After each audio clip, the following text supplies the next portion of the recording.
ദൈവനാമം മഹത്വപ്പെടുമാറാകട്ടെ. ഈ പ്രഭാതത്തിനായി ദൈവത്തിന് നന്ദിയോടെ സ്തോത്രം ചെയ്യാം. ഇന്ന് രാവിലെയുള്ള ധ്യാനത്തിനായി യെശയ്യാപ്രവചനം 41 അധ്യായം 10 വാക്യം വായിക്കുവാൻ ആഗ്രഹിക്കുന്നു. യെശയ്യാപ്രവചനം 41 അധ്യായം 10 വാക്യം. നീ ഭയപ്പെടേണ്ട, ഞാൻ നിന്നോട് കൂടെയുണ്ട്. ഭ്രമിച്ചു നോക്കേണ്ട, ഞാൻ നിൻ്റെ ദൈവമാകുന്നു. ഞാൻ നിന്നെ ശക്തീകരിക്കും, ഞാൻ നിന്നെ സഹായിക്കും. എൻ്റെ നീതിയുള്ള വലങ്കൈ കൊണ്ട് ഞാൻ നിന്നെ താങ്ങും.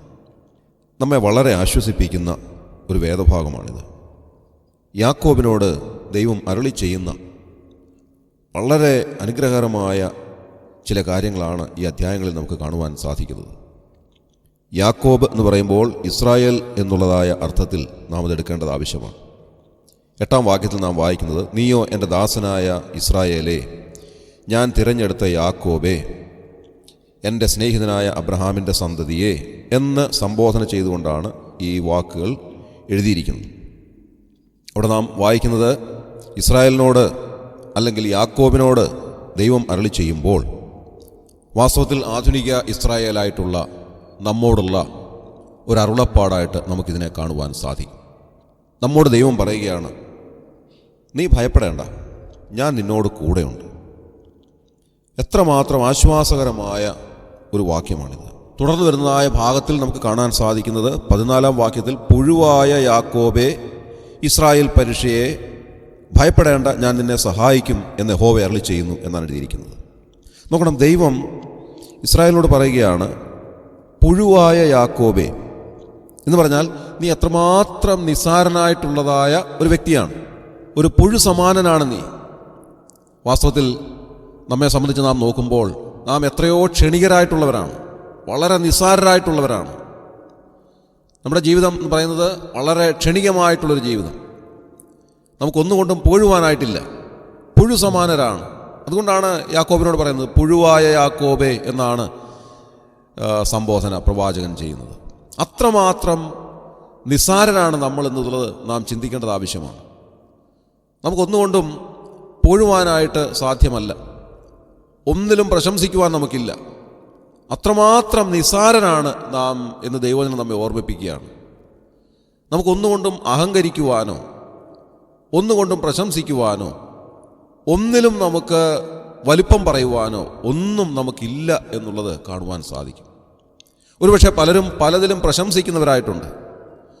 ആരോഗ്യത്തിൽ പ്രശംസിക്കുന്നവരുണ്ട്, സൗന്ദര്യത്തിൽ പുകഴുന്നവരുണ്ട്, സ്വാധീനത്തിൽ പുകഴുന്നവരുണ്ട്. ചിലരൊക്കെ വിചാരിക്കും ഞങ്ങൾക്കെല്ലാം സാധിക്കും, എന്തും ചെയ്യുവാൻ ഞങ്ങൾക്ക് സാധിക്കും, ഞങ്ങൾക്ക് എന്ത് കാര്യങ്ങളിലും സ്വാധീനമുണ്ട്, സമ്പത്ത് ഇഷ്ടം പോലെയുണ്ട്, എല്ലാ കാര്യങ്ങളും ഞങ്ങൾക്കുണ്ട് എന്നൊക്കെ വിചാരിക്കുന്ന ധാരാളം ആളുകളുണ്ട്. പ്രിയമുള്ളവരെ, ഈ കഴിഞ്ഞ കോവിഡ് കാലത്ത് നാം ഒത്തിരി കാര്യങ്ങൾ കണ്ടു. ഒരുപാട് സമ്പത്തുള്ളവർ, ധനാഢ്യന്മാരായിട്ടുള്ളവർ, ശതകോടീശ്വരന്മാരായിട്ടുള്ളവർ, അതുപോലെ തന്നെ വലിയ വലിയ സ്വാധീനമുള്ളവർ, ഭരണസ്വാധീനമുള്ളവർ, ഉന്നത സ്ഥാനീയരായിട്ടുള്ള ധാരാളം ആളുകൾ, സൗന്ദര്യമുള്ളവർ, എത്രയോ ആളുകൾ കോവിഡിൻ്റെ മുൻപാകെ തകർന്നടിഞ്ഞുപോയി. എത്രയോ കുടുംബങ്ങൾ നിരാശാബാധിതരായി തീർന്നു. സ്വാധീനം കൊണ്ട് ഒന്നും സാധ്യമല്ല എന്നുള്ളത് കോവിഡ് നമ്മെ പഠിപ്പിച്ചു തന്നു.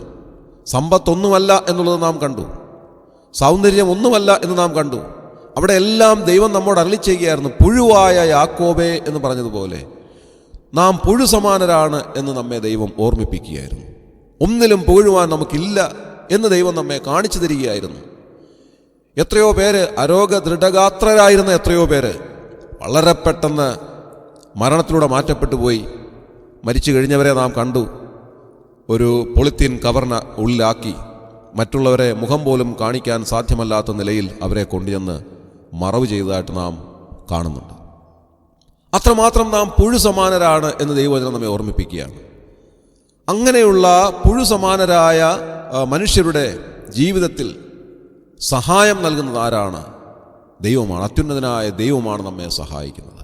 അങ്ങനെ പുഴു സമാനരായ യാക്കോബിനോട് ദൈവം പറയുന്നതായ ഒരു കാര്യമുണ്ട്. യെശയ്യാപ്രവചനം 43 അധ്യായം 4 വാക്യത്തിൽ, നീ എനിക്ക് വിലയേറിയവനും മാന്യനുമായി ഞാൻ നിന്നെ സ്നേഹിച്ചിരിക്കുന്നു എന്നെഴുതിയിരിക്കുന്നു. നോക്കണം, വിലയേറിയവനും മാന്യനുമായി ദൈവം യാക്കോബിനെ സ്നേഹിക്കുന്നു. പുഴുസമാനരായ പുഴുവായ യാക്കോബിനെ ദൈവം ഏറ്റവും വിലയേറിയവനും മാന്യനുമായി സ്നേഹിക്കുന്നു. നമ്മെ ഓരോരുത്തരെയും കർത്താവ് സ്നേഹിക്കുന്നത് ഇതുപോലെയാണ്. നാം പുഴുസമാനരാണ്, നാം ഒന്നുമില്ലാത്തവരാണ്, ക്ഷണികരായിട്ടുള്ളവരാണ്. എന്നാൽ ദൈവം നമ്മെ കാണുന്നത് എങ്ങനെയാണ്? വിലയേറിയവരും മാന്യരുമായി ദൈവം നമ്മെ കാണുന്നു. അതാണ് നമ്മുടെ ജീവിതത്തിലെ ഏറ്റവും വലിയ കാര്യം എന്ന് പറയുന്നത്.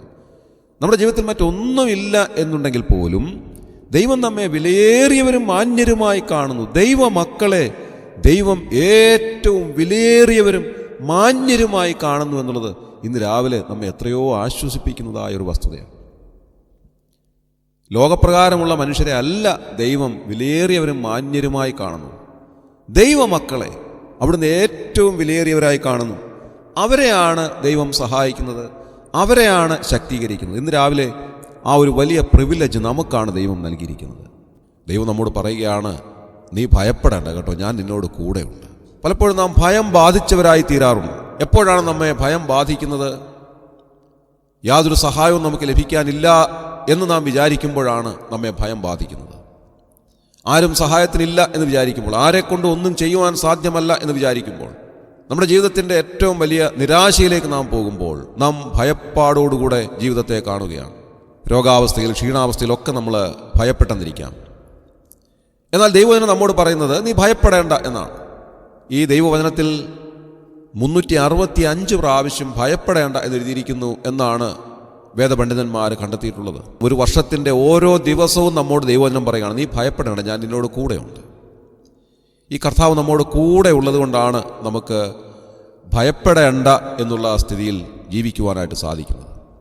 കർത്താവ് കൂടെയില്ലാത്ത ഒരു വ്യക്തി എപ്പോഴും ഭയത്തോടുകൂടെയാണ് ജീവിക്കുന്നത്. അടുത്ത നിമിഷം എന്താണ് സംഭവിക്കുന്നത്, നാളെ എന്താണ് സംഭവിക്കുന്നത് എന്നോർത്ത് ഭയപ്പാടുകൂടെ ജീവിക്കുന്നവരാണ് ധാരാളം ആളുകൾ. കാരണം കർത്താവ് കൂടെയില്ല എന്നുള്ളതാണ്.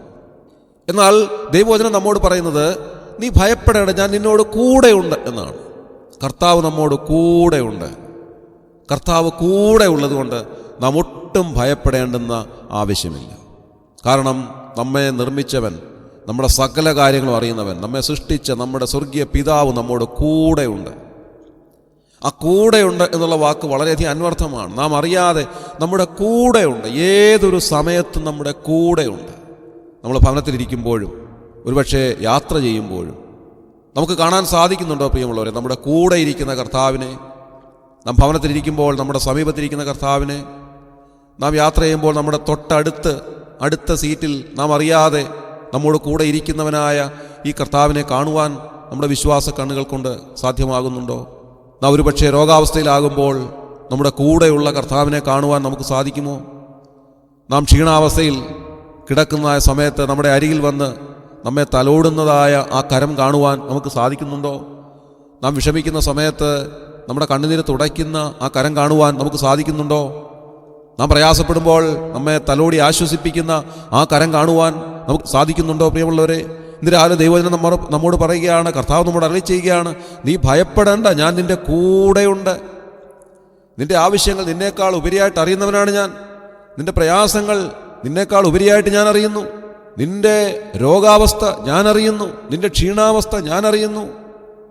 നിൻ്റെ ഹൃദയത്തിൻ്റെ വേദന ഞാൻ അറിയുന്നു. അതുകൊണ്ട് നീ ഭയപ്പെടേണ്ട എന്ന് കർത്താവ് നമ്മോട് അരുളി ചെയ്യുകയാണ്.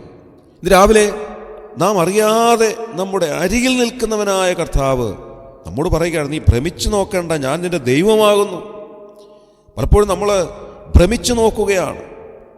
എന്നെ ആരാണ് സഹായിക്കാൻ വരുന്നത്, എനിക്കെവിടെ നിന്നാണ് സഹായം ലഭിക്കുന്നത് എന്ന് വിചാരിച്ച് നാം ഭ്രമിച്ചു നോക്കുകയാണ്. അപ്പോൾ കർത്താവ് നമ്മോട് പറയുകയാണ്, നീ ഭ്രമിച്ചു നോക്കേണ്ട, ഞാൻ നിൻ്റെ ദൈവമാകുന്നു. ഞാൻ നിന്നെ ശക്തീകരിക്കും, ഞാൻ നിന്നെ സഹായിക്കും. എൻ്റെ നീതിയുള്ള വലങ്കൈ കൊണ്ട് ഞാൻ നിന്നെ താങ്ങും. നോക്കുക, ദൈവം നമ്മോട് പറയുകയാണ്, ഞാൻ നിൻ്റെ അരികിലുണ്ട് എന്ന് മാത്രമല്ല, ഞാൻ നിന്നോട് കൂടെയുണ്ട് എന്ന് മാത്രമല്ല, ഞാൻ നിന്നെ ശക്തീകരിക്കുന്നവനാണ്. ശക്തിയെല്ലാം നഷ്ടപ്പെട്ടു പോകുമ്പോൾ ദൈവം നൽകുന്നതായ ഒരു ശക്തിയുണ്ട്.